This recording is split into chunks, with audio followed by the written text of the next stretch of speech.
Assalamualaikum warahmatullahi wabarakatuh. Innal hamdalillah nahmaduhu wa nasta'inuhu wa nastaghfiruh wa natubu ilaih wa na'udzu billahi min shururi anfusina wa min sayyiati a'malina. May yahdihillahu fala mudilla lahu wa may yudlil fala hadiya lahu. أشهد أن لا إله إلا الله وحده لا شريك له وأشهد أن محمدا عبده ورسوله اللهم صل وسلم وبارك على نبينا محمد وعلى آله وصحبه أجمعين وبعد. Jamaah yang dimuliakan Allah Subhanahu wa taala, alhamdulillah kita memuji dan bersyukur kepada Allah Subhanahu wa taala atas melimpah nikmat dan karunia yang telah Allah limpahkan kepada kita. Salawat dan salam semoga tetap tercurahkan kepada junjungan Nabi kita Muhammad sallallahu alaihi wasallam, kepada keluarga beliau, para sahabat beliau, dan umat yang senantiasa istiqamah di dalam menempuh jejak beliau ila yaumil qiyamah. Jamaah rahimakumullah, pada pekan yang lalu kita telah selesaikan bab yang ke-6, yakni babu ghuslil janabah, bab tentang mandi janabah. Dan insyaallah berkaitan dengan janabah selesai. Kita masuk bab yang ke-7, bab tayammum, bab tentang tayammum. At-tayammum fil lughah al-qasdu. Tayammum kalau dilihat dari definisi lughah ada al-qasdu, berniat untuk menuju sesuatu. Wa qad arafu ba'dul ulama, sebagian ulama menjelaskan definisi tayammum: taharatun turabiyatun tastamilu ala masil wajhi wal yadain inda adamil ma au adamil qudrah al istimalihi. Yang dimaksud tayamum adalah taharah turabiyah, bersuci dengan menggunakan debu, tanah atau semisalnya, yang itu mencakup mengusap wajah dan juga kedua telapak tangannya. Inda adamil ma, ketika tidak ada air, au adamil qudrah al istimali, ataupun tidak mampu untuk menggunakan air. Jadi tayamum telah dijelaskan oleh para ulama kita, definisinya adalah bersuci dengan menggunakan debu atau tanah atau semisalnya, yang itu dengan cara mengusap wajah dan juga kedua telapak tangannya ketika tidak ada air ataupun ketika tidak mampu untuk menggunakan air. Wa huwa min hasaisi hadhil ummatil muhammadiyah allati yasrallahu umuraha wa sahala 'alaiha syari'ataha wa jalaha min harj farjan wa min dhaiqi mahraja. Dan ini adalah kekhususan umat Nabi kita Muhammad sallallahu alaihi wasallam. Artinya umat-umat sebelum umat Nabi kita Muhammad sallallahu alaihi wasallam tidak ada ajaran tayamum. Mereka tidak boleh bersuci kecuali dengan air. Ketika enggak dapat air harus cari sampai ketemu. Ya.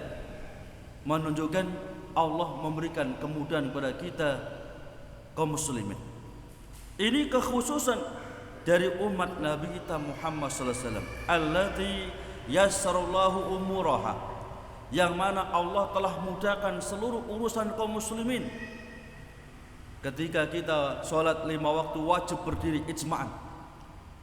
Seluruh ulama sepakat, ketika seorang muslim mampu berdiri sehat, kemudian sholat 5 waktu dia sholat dengan duduk, ijma' mengatakan sholatnya batal, nggak ada khilaf. Ya, cuman ketika kakinya sakit nggak bisa berdiri, dia berdiri cuman sempoyongan, maka boleh dengan cara duduk. Ketika duduk tidak mampu, maka dia boleh dengan cara berbaring. Inilah Islam, yusrun muyassarun, agama yang mudah dan memberikan kemudahan. Wa sahala 'alaiha syari'ataha, bahkan Allah mudahkan syariat kita ini. Di mana kalau umat dahulu mereka bersuci wajib dengan air, dicari sampai ketemu, tidak boleh pakai selain air. Sedangkan kita ketika memang betul-betul tidak ada air, boleh dengan debu, tanah, ya, ataupun ada air cuman tidak mampu menggunakan air, maka boleh juga dengan bertayamum.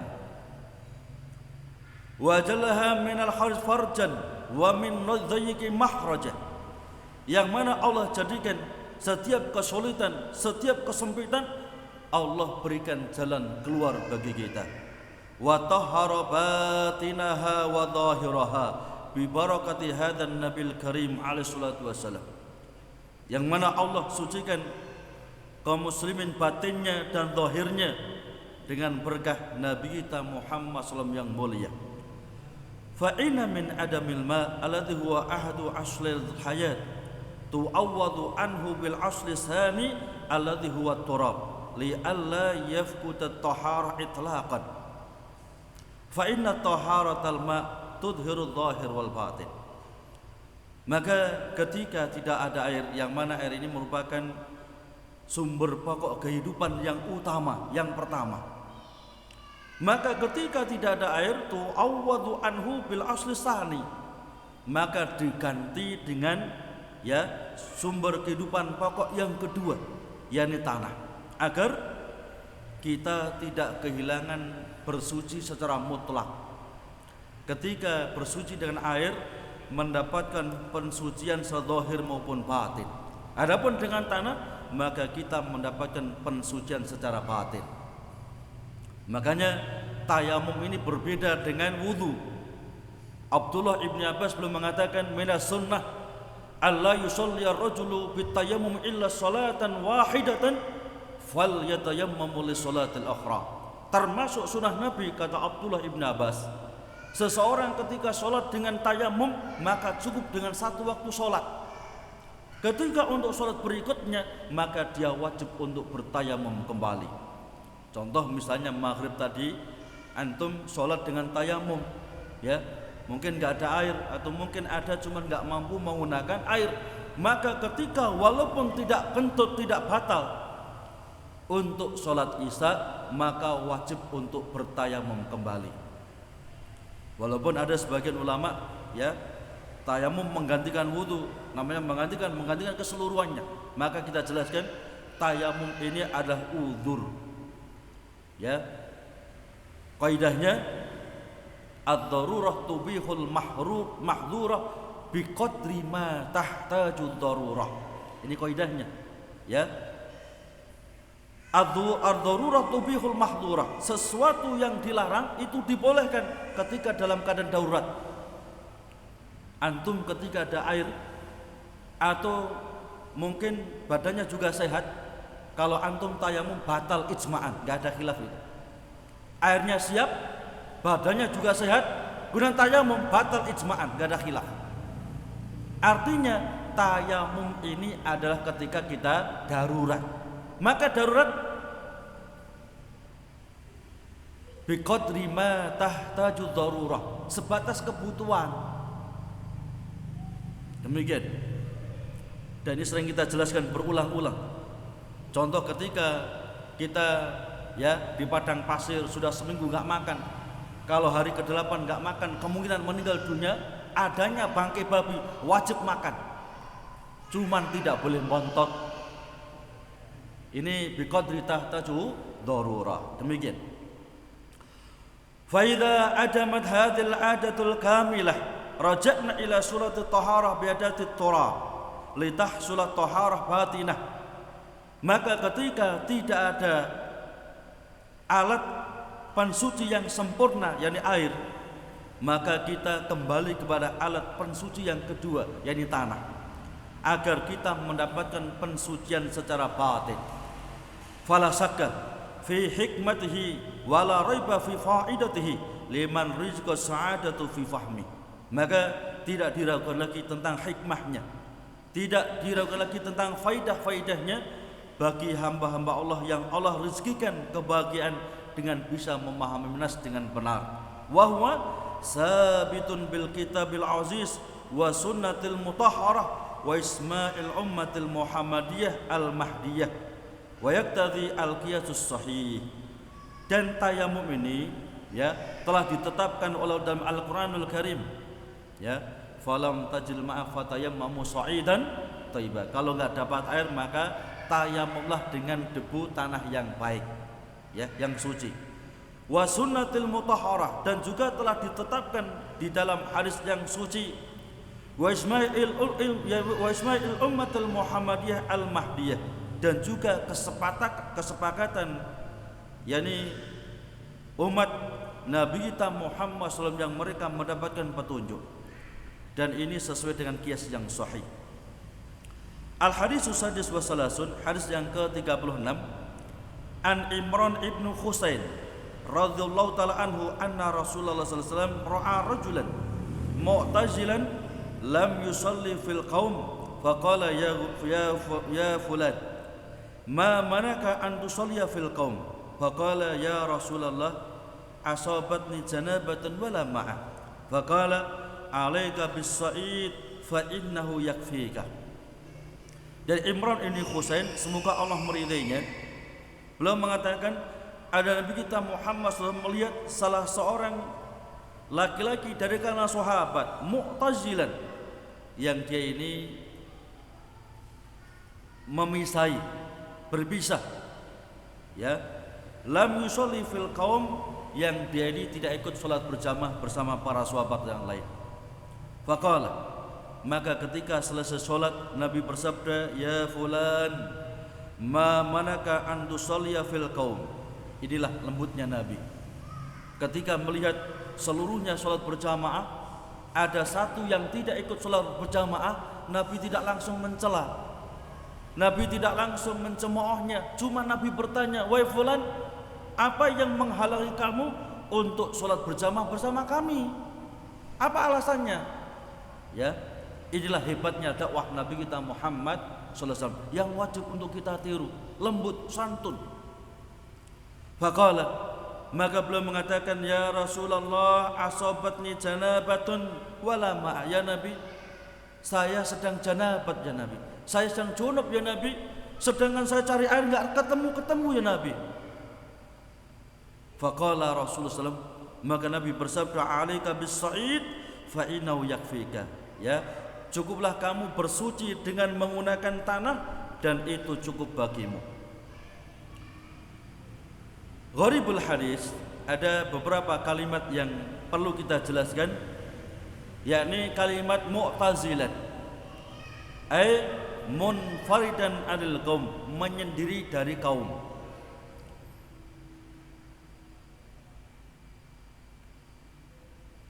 Mutanahyan anhum, bahkan yakni berpisah dari mereka. Disebutkan dalam hadis yang lainnya, yang dimaksud laki-laki adalah sahabat Khalid ibn Rafi'. Semoga Allah meridainya. Beliau termasuk salah seorang sahabat yang ikut dalam perang Badar. As-sa'id wajhul ardi wa ma'ala minhu. Adapun yang dimaksud sa'id adalah yakni permukaan bumi dan apa yang ada di atasnya, itu sa'id. Jika mungkin ya kita enggak nemu tanah yang bagus, ya, enggak nemu batu atau kerikil atau pasir, bisa dengan tembok, bisa dengan mungkin yakni mobil, ya, apa itu bodinya mobil, atau mungkin lemari atau kaca atau tembok, semuanya boleh. Karena yang dimaksud itu wajhul ardi wa ma'ala minha, ya, permukaan bumi dan apa yang di atas permukaan bumi. Jadi boleh dengan tembok, dengan kaca, yang penting ada debunya. Demikian. Al-makna al-ijmali, makna secara global di hadis ini, sallallahu Nabi alaihi wasallam bis sahabah salat subhi. Falamma faragha min salati ra'a rajulan lam yusalli ma'hum. Ada Nabi kita Muhammad SAW salat berjamaah dengan para sahabat salat subuh. Maka ketika Nabi dan para sahabat selesai salat subuh berjamaah, Nabi melihat ada seorang laki-laki lam yusalli ma'hum, yang dia ini tidak ikut salat berjamaah bersama mereka. Fa kana min kamal idfin Nabi alaihi salatu wasallam wa husni da'wati ila Allah azza wajalla.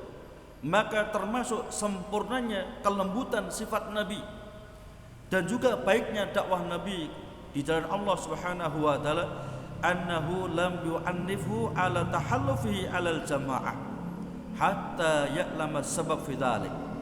Maka Nabi tidak ya tergesa-gesa untuk mencelanya, mencemoohnya, tidak. Ya, sampai Nabi mengetahui apa sebab gerangan, ya, menyisi yang lainnya. Di mana Nabi dan sahabat sholat berjamaah, ini kok nggak mau sholat jamaah? Apa alasannya ini? Ya, jadi ketika ada saudara kita yang berbuat ya kesalahan, kita nggak boleh langsung mencelanya, kita nggak boleh langsung mencemoohnya. Mungkin dia punya alasan, mungkin dia punya uzur, ya, yang kita tidak ketahuinya. Faqala Rasulullah SAW, maka Nabi bersabda, ya fulan, ma manaka an tusalliya mal qaum. Wahai fulan, apa yang menghalangi kamu untuk salat berjamaah bersama mereka para sahabat? Fasara udrahu fi dhanni lin nabi alaihi salatu wasallam bi annahu qad asabathu janabatan wala ma indahu wa akhkhara as-salata hatta yajal ma'a wa yatatahharu. Maka beliau menjelaskan udurnya kepada Nabi kita Muhammad SAW bahwasanya beliau sedang junub, sedangkan air tidak dia ketemukan. Ya, kalau kita di Lumajang, masya Allah itu di mana-mana air, kita harus wajib bersyukur. Ya, kadang-kadang tempat-tempat tertentu itu cari air sulit itu. Ya, maka kita wajib bersyukur. Maka beliau pun mengakhirkan sholat sampai betul-betul mendapatkan air dan bersuci dengan air tersebut, walaupun waktu sholat telah hilang. Jadi dia punya keyakinan, ya, dia punya pemahaman kalau junub wajib cari air sampai ketemu, walaupun waktu sholat telah hilang. Yang penting harus dapat air. Ya, disinilah pentingnya kita ini dekat dengan orang alim. Ya, pentingnya kita ini senantiasa bertanya kepada orang yang alim supaya kita enggak tersesat jalan. Kalau mungkin tersesat jalan di dunia mudah, ya, kita mau ke Senduro sampai ke Kelakah balik enak itu. Tapi kalau sesat masalah agama, ya, hanya ada penyesalan nanti di kemudian hari. Makanya ya para salaf kita dahulu dari kalangan sahabat, tabi'in, tabi'in dan seterusnya, mereka berpesan, ya, kalimatnya hampir sama. Termasuk perkataan Ali bin Thalib, ya, dari kalangan sahabat. Termasuk ya yang lainnya, mereka mengatakan dinuka damuka walahmuka fangduru min aina ta'khudhu dinak. Ya, agamamu itu darah dan dagingmu. Agamamu itu yang bisa menyelamatkan darah dagingmu nanti di hadapan Allah Subhanahu wa taala. Maka fangduru min aina ta'khudhu dinak. Perhatikan dari mana kamu mengambil agamamu. Kalau mengambil dari orang ahli syirik, walaupun awalnya enggak senang jimat, awalnya enggak senang sikap karena teman karibnya, bahkan orang yang diambil ilmu, orang yang pinter buat jimat, ahli buat jimat, lama kelamaan akan senang dengan jimat, sikap, ya, sehingga dia nggak bisa hidup kalau nggak bawa sikap. Sholat sikap di bawah, mandi sikap di bawah, tidur sikap di bawah, mati bersama sikapnya, kekal di neraka Allah Subhanahu wa taala. Bahaya, ya. Ini masalah akidah, masalah tauhid, nggak main-main. Harus belajar benar masalah tauhid, karena kadang-kadang kita ini, ya, ini tauhid atau syirik, nggak ngerti. Ya, jika banyak saudara kita yang mereka terjerumus kepada kesyirikan, tapi mereka nggak merasa itu berbuat syirik. Penting. Kalau mungkin masalah fikih yang lainnya, ini masalah furu, ya, penting. Cuman jauh lebih penting masalah akidah, masalah tauhid. Berapa banyak orang yang mungkin hanya dikira hanya tradisi, ya, contoh waktu panen mengadakan wiwit, karena samping kanan samping kiri depan belakang setiap panen wiwit. Ini bisa membatalkan kalimat la ilaha illallah. Jangan dikira hanya adat itu, ya. Inna sholati wa nusuki wa mahyaya wa mamati lillahi rabbil alamin la syarikalah. Penting. Maka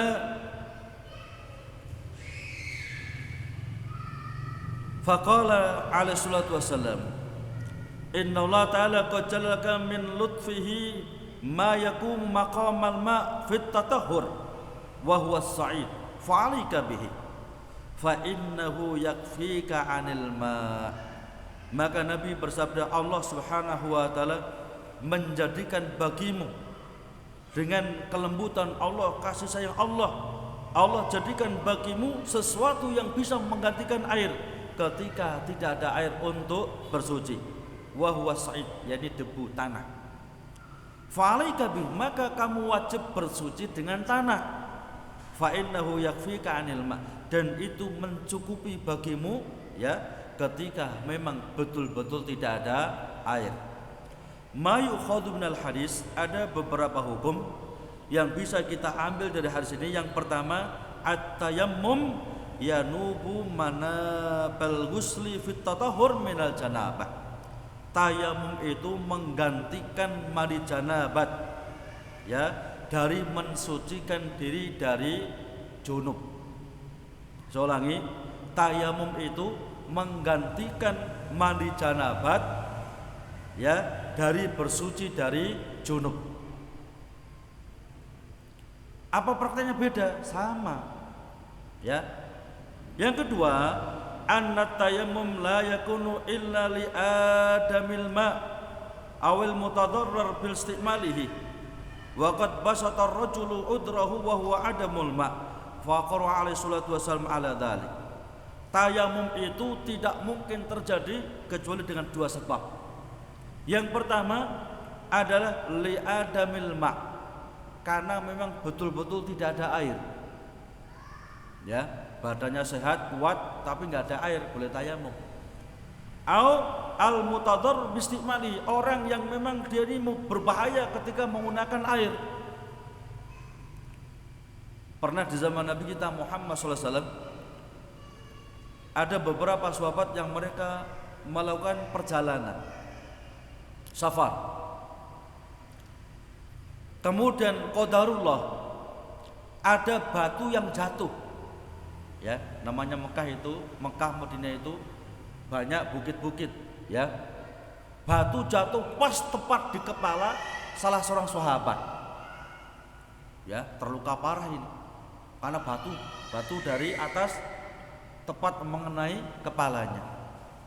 Kemudian dengan takdir Allah, laki-laki yang dia ini terluka parah ini mimpi basah, junub. Ya. Biasanya sahabat itu kalau dia bepergian pasti junub. Mengapa? Karena matanya itu tidak pernah melihat maksiat. Matanya itu terjaga dari pandangan yang haram. Dia hanya mau melihat kepada istrinya. Ya.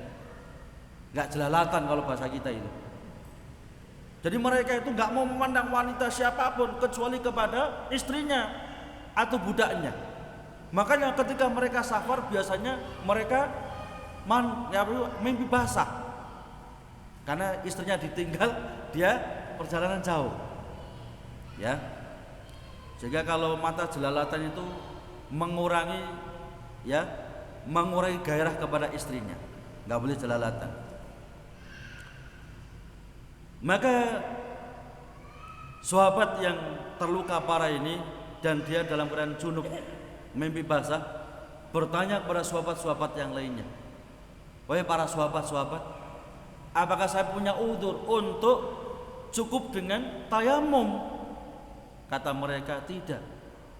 Kamu tidak ada udzur kecuali harus mandi janabah. Ya, padahal lukanya menganga besar itu di kepalanya. Maka sahabat yang banyak itu ditanya, mereka semuanya mengatakan enggak ada udzur, enggak ada udzur, enggak ada udzur.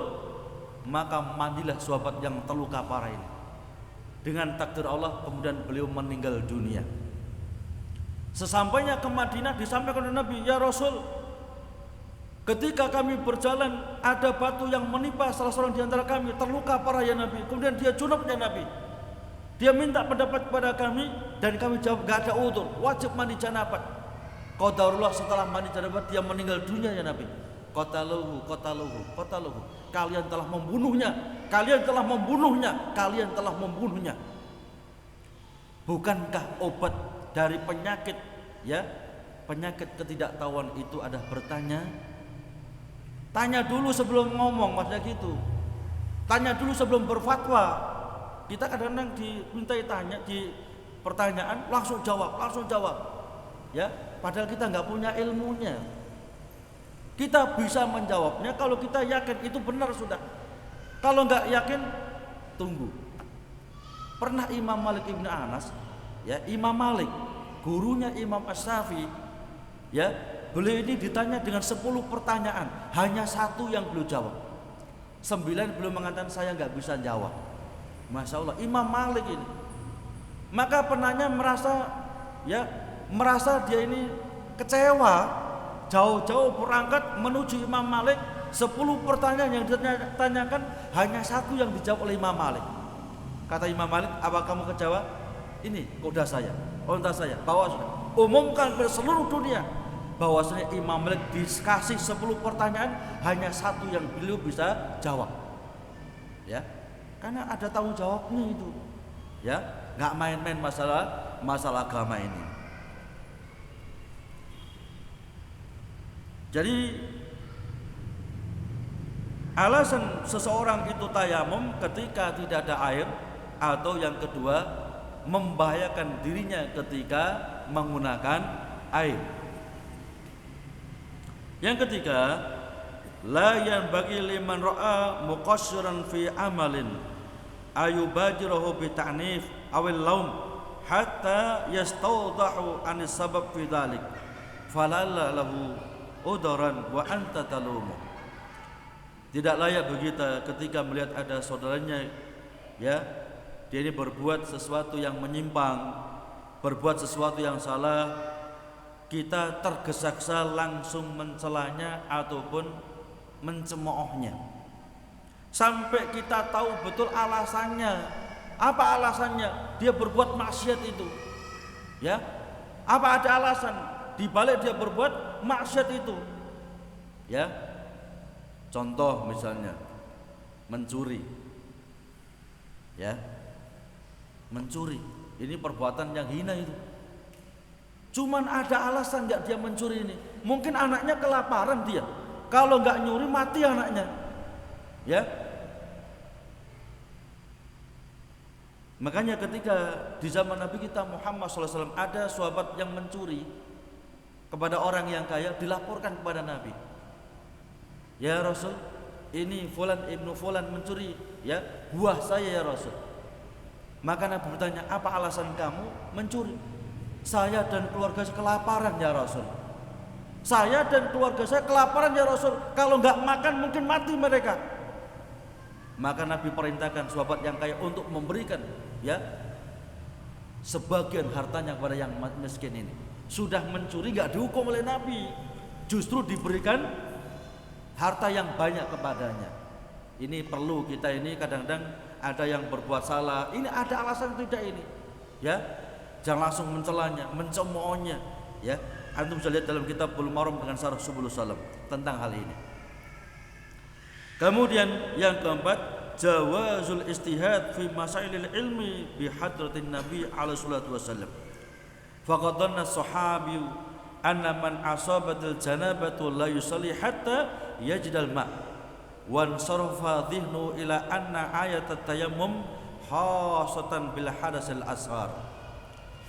Yang terakhir, bolehnya istihad di dalam masalah-masalah ilmu, ya, ketika di zaman Nabi kita Muhammad SAW, di mana sahabat, ya, beliau beristihad bahwasanya orang yang junub tidak boleh sholat sampai dia mendapatkan air. Bahkan dia juga punya pemahaman bahwasanya tayamum itu hanya khusus untuk menggantikan wudhu. Padahal tidak, tayamum itu bisa menggantikan wudhu sekaligus bisa menggantikan mandi janabat.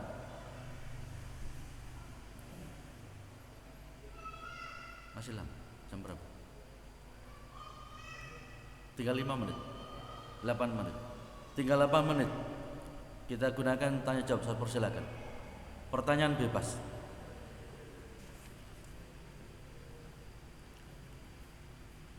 Silakan.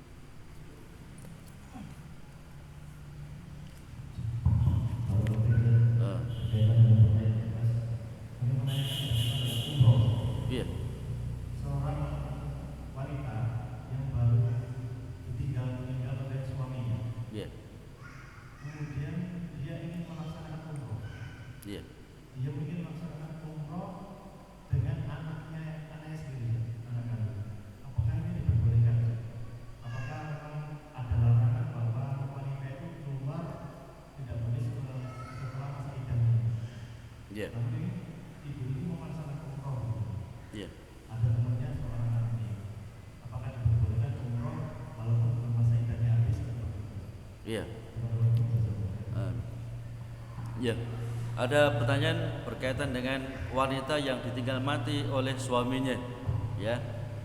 Kemudian dia hendak umroh, sekaligus ada mahramnya, yakni anak laki-lakinya, gitu aja. Padahal wanita yang ditinggal mati suaminya itu ada iddahnya selama 4 bulan 10 hari, ya. Dia tidak boleh berpakaian, ya, yang itu akan menarik perhatian laki-laki lain. Dia juga tidak boleh berhias, yang itu akan menarik laki-laki yang lain. Bagaimana dengan umroh? Sama, ya. Maka ana nasihatkan sezukinya dia menundanya sampai habis masa iddahnya, ya. Karena apa itu, kalau umroh kan bisa ditunda, ya, sesuai dengan kehendaknya, ya, ditunda sebulan lagi atau 2 bulan lagi, ya. Yang jelas silahkan umroh setelah habis masa iddah, ya, itu lebih aman, ya. Kemudian bagaimana kalau dia memaksakan diri, ya, dia tetap nekat umroh, apakah umrohnya batal? Tidak, umrohnya tetap sah, ya.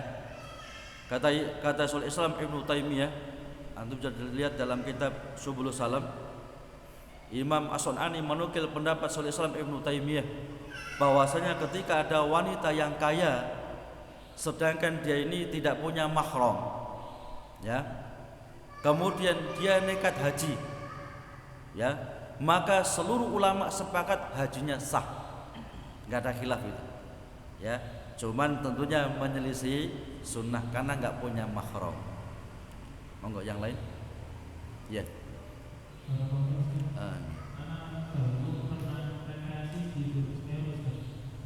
Kemudian pada saat itu apakah sudah benar-benar tayamum dengan alasan tidak mampu menahan air karena sangat dingin? Iya, iya. Jadi bagaimana kalau pas di puncak Gunung Semeru, ya, katanya ada esnya di sana, katanya ini, ya, dalam keadaan yang sangat-sangat dingin, dia yakin betul kalau dia pakai air, gitu maksudnya, ini akan membahayakan jiwanya. Apakah boleh tayamum? Boleh. Dan ini pun juga pernah dipraktekkan oleh salah seorang sahabat, ya, ketika beliau junub dalam keadaan yang sangat-sangat dingin. Di Madinah itu kalau sangat dingin, luar biasa dinginnya, sampai pecah-pecah itu, ya. Makanya kalau pas haji, pas bulan-bulan musim dingin, jamaah haji itu bukan hanya bibirnya, ya, kakinya pecah semuanya itu karena saking dinginnya, ya. Jadi bagaimana kalau keadaan yang sangat-sangat dingin? Saya ulangi, ya, sangat-sangat dingin, bukan dingin. Yang dikhawatirkan akan membahayakan jiwanya ketika menggunakan air, maka boleh tayamum. Tadi disebutkan, ya, dibolehkannya tayamum yang pertama karena tidak ada air, yang kedua al-mutadarrar bistiqmalihi, membahayakan jiwanya, membahayakan nyawanya ketika menggunakan air. Orang bisa mati kalau kedinginan, ya kan? Tapi kalau kepanasan nggak mati. Tapi kalau kedinginan bisa meninggal dunia. Allahul Musta'an. Yang lain? Ya, monggo.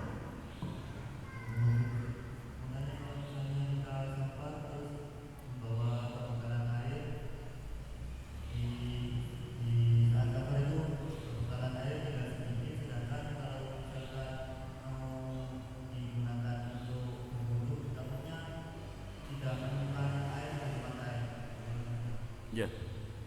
Ini mungkin daerah, bukan daerah di Lumajang, ya. Daerah di padang pasir, ya.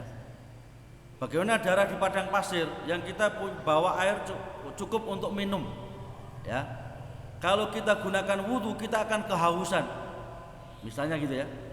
Sangat membahayakan, kehausan yang dikhawatirkan akan membahayakan jiwanya. Cuma saya katakan ini bukan di daerah Lumajang, tentunya daerah padang pasir yang sulit air, ya. Maka dijelaskan oleh Syaikhul Islam Ibnu Taimiyah, dalam keadaan yang semacam ini maka dibolehkan tayamum untuk menyelamatkan nyawanya, ya. Antum bisa lihat dalam kitab Sahih Fikih Sunnah, di situ ya Syekh Kamal beliau beliau mengambil perkataan Syaikhul Islam Ibnu Taimiyah bahwasanya ketika seseorang membawa perbekalan air, ketika digunakan untuk wudu dia akan kehausan membahayakan nyawanya, maka di situ dia boleh tayamum. Cuma saya garis bawahi, ini tidak mungkin terjadi kecuali di padang pasir. Kalau di Lumajang banyak itu, ya. Air kan nggak harus air keran, air sumur boleh, air sungai boleh, embun pun juga boleh, ya.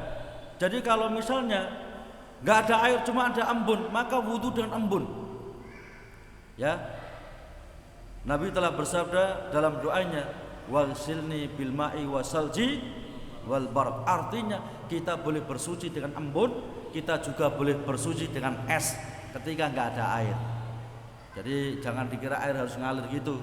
Embun pun juga bisa digunakan untuk wudu. Es batu itu loh juga bisa digunakan untuk berwudu. Yang lain monggo nggih. Ini masalah hukum ya. Nggih. Di mana kita untuk menyikapi masalah hukum, terutama umat Islam yang ada di Indonesia, itu masalah pidana. Itu kalau menurut syariat, kan kalau mencuri itu harus dibutuhkan dengan hukum syariat yang Nggih. Nah, kalau untuk menyikapi di Indonesia, kan undang-undang hukum itu kan harus tidak untuk seperti hukum yang syariat itu. Gimana cara menyikapi umat Islam yang ada di Indonesia itu untuk masalah hukum yang itu menurut syariat? Iya. Ada pertanyaan bagaimana ya hukum-hukum had yang tidak bisa ditegakkan di negara kita ini. Contoh mencuri ya dipotong tangannya ketika sudah sampai nisab. Zina muhsan, orang yang sudah pernah menikah dengan nikah yang sah, baik laki-laki maupun perempuan maupun kemudian dia berzina, maka dirajam, dilempar batu sampai meninggal dunia. Bagaimana di negara kita ini yang nggak bisa diterapkan tentang hal ini? Maka kita banyak-banyak istighfar, ya, banyak-banyak istighfar, ya, dan nggak perlu misalnya, naudzubillah min dzalik, nggak perlu lapor, karena lapor pun nanti hukumannya nggak sesuai dengan syar'i. Contoh, ya, naudzubillah min dzalik, seorang yang sudah pernah menikah dengan nikah sah kemudian berzina, ya, nanti kalau lapor paling-paling di penjara 2 bulan misalnya, nggak usah lapor sudah, karena nggak mungkin bisa diterapkan secara syar'i. Maka diam, banyak istighfar, banyak bertobat, mudah-mudahan diampuni oleh Allah Subhanahu wa taala.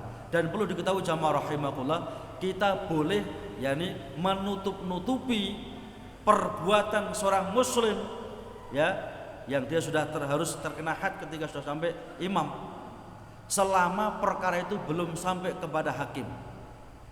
Contoh ya, contoh ini A dan B. A yang punya barang sepeda motor, B nyuri sepeda motornya. Kalau sepeda motor pasti sudah sampai nisab, ya. Ini kalau nanti sampai ke hakim pasti dipotong tangannya. Maka B yang punya sepeda motor boleh nutup-nutupi, nggak usah diadukan sudah. Aman sudah. Apa dalilnya? Dalilnya ketika ada 2 orang sahabat menghadap Rasulullah SAW, ya Rasul, ini teman saya ini nyuri surban saya Rasul. Surbannya mahal itu, ya. Dan sudah sampai nisab. Ya, kalau demikian kita tegakkan hukuman potong tangannya. Yang punya surban mengatakan, ya Rasul, saya ampuni ya Rasul, jangan dipotong tangannya ya Rasul, saya maafkan sudah. Kalau perkara ya masih pada kalian boleh ditutup-tutupi.